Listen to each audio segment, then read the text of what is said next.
स्वप्नांची मायानगरी मुंबईवर कृपादृष्टी आहे बाबुलनाथ टेकडीवरील महादेवाची। नमस्कार, मी स्नेहा प्रवास या आपल्या YouTube चॅनलवर तुम्हा सर्वांचे पुन्हा एकदा मनापासून स्वागत आहे।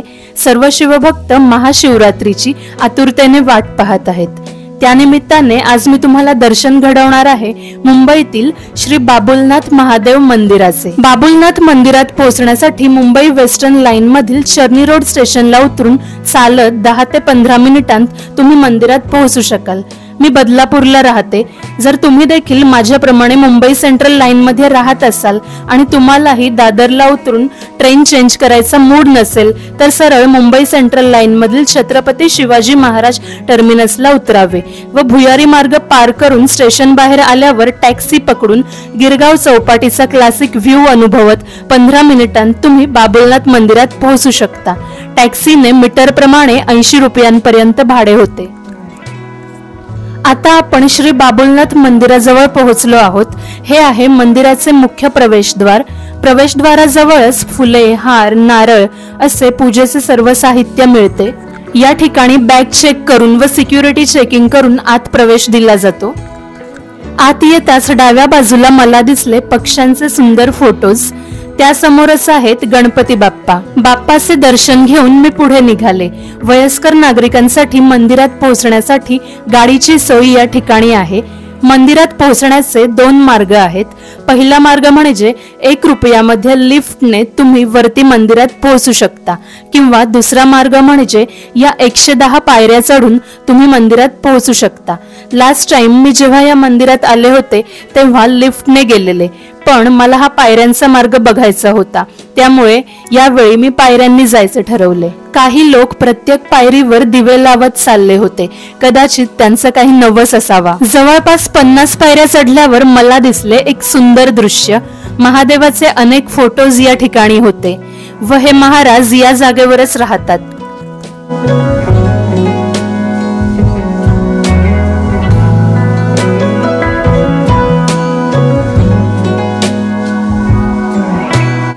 त्यानंतर पुन्हा काही पायऱ्या चढल्यावर मंदिराजवळ लावलेला ओम नमः शिवायचा बोर्ड दिसू लागला। संध्याकाळी 6 वाजता मी मंदिरात पोहोचले होते, त्यामुळे नशिबाने मला बाबुलनाथ महादेवाच्या संध्याकाळच्या आरतीचा लाभ मिळाला। सभा मंडपात मध्यभागी नंदी व एका बाजूला हनुमानाचे दर्शन आपल्याला घडते। नुकतीच आरती झाली होती, त्यामुळे दर्शनासाठी रांग होती। महादेवासाठी चंदन व गंधाचे लेपण या ठिकाणी बनवत होते। मंदिराच्या गाभाऱ्यात सर्वत्र सोन्याचा मुलामा आहे। मध्यभागी बाबुलनाथ शिवलिंगाचे दर्शन आपल्याला घडते। गाभाऱ्यातील शिव, पार्वती व गणपतीच्या या सुंदर मूर्ती विशेष लक्ष वेधून घेतात। हे मंदिर ऑफ व्हाईट कलरचे असून नागर वास्तुशैलीमध्ये हे मंदिर बांधण्यात आले आहे। मंदिराची सुंदरता व भव्यता खरंच डोळे दिपवून टाकत होती।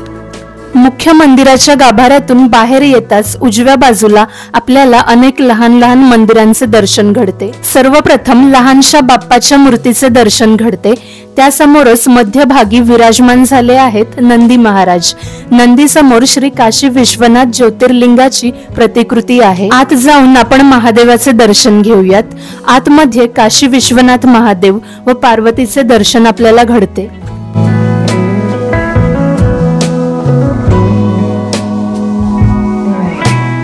मध्यभागी श्री लक्ष्मी नारायणाच्या सुंदर जोडीचे दर्शन आपल्याला घडते।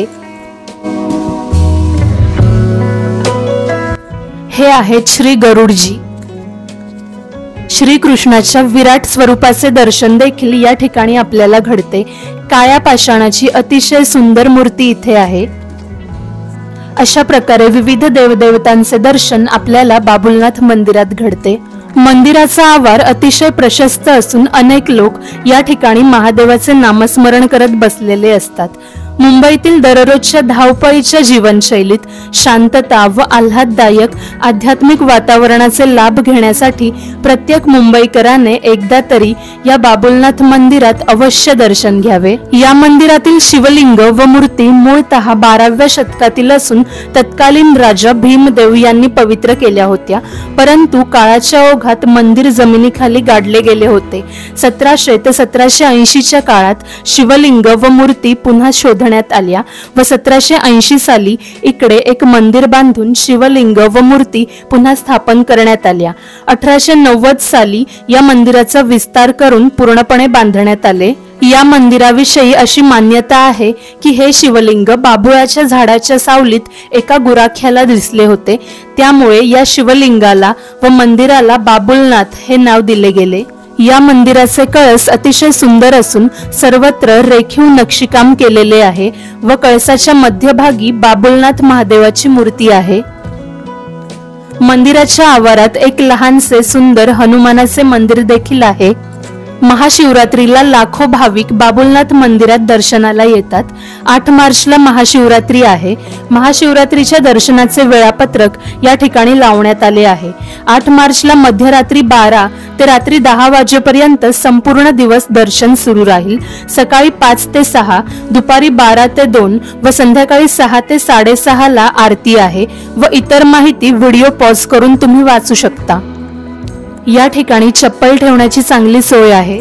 दर्शन घेऊन मंदिराच्या आवारात काही वेळ बसून मी पायऱ्या उतरून खाली जायला निघाले। या वेळेला बदलापूरवरून मी एकटीच बाबुलनाथ महादेवाच्या दर्शनाला आले होते। मुंबईतील एक आयकॉनिक गोष्ट मी व्हिडिओच्या शेवटी दाखवणार आहे, त्यामुळे व्हिडिओ शेवटपर्यंत बघा। बाबुलनाथ मंदिराच्या पायथ्याशी काही जुनी घरे आहेत, त्यांचे बांधकाम विशेष लक्ष वेधून घेते। आपण पाहू शकता वयस्कर नागरिक याप्रमाणे या गाडीने मंदिराच्या पायथ्यापर्यंत पोहोचू शकतात व लिफ्टने वरती जाऊ शकतात। रंगीबेरंगी लाइटिंगमुळे मंदिराचे प्रवेशद्वार आता खूपच सुंदर दिसत होते। बाबुलनाथ मंदिराच्या बाजूलाच द्वारकाधीश मंदिर आहे, तिकडे देखील मी दर्शन घेतले। मंदिरासमोरच छत्रपती शिवाजी महाराज टर्मिनसला जाण्यासाठी टॅक्सी मिळते। टॅक्सीने मी स्टेशनला पोहोचले। CSMT स्टेशनच्या एक्झॅक्ट समोरच आहे मुंबईचा सुप्रसिद्ध आराम वडापाव। हा वडापाव किती फेमस आहे याचा अंदाज इथली गर्दी पाहून तुम्हाला आला असेलच। हा टेस्टी वडापाव खात CSMT व BMC बिल्डिंगचा सुंदर व्ह्यू अनुभवून मी घरी जायला निघाले। बाबुलनाथ मंदिराचा पत्ता मी डिस्क्रिप्शन बॉक्स मध्ये दिला आहे। शेवटपर्यंत व्हिडिओ बघितल्याबद्दल सर्वांचे मनापासून आभार। व्हिडिओ आवडल्यास व्हिडिओला लाईक आणि चॅनलला सबस्क्राईब जरूर करा।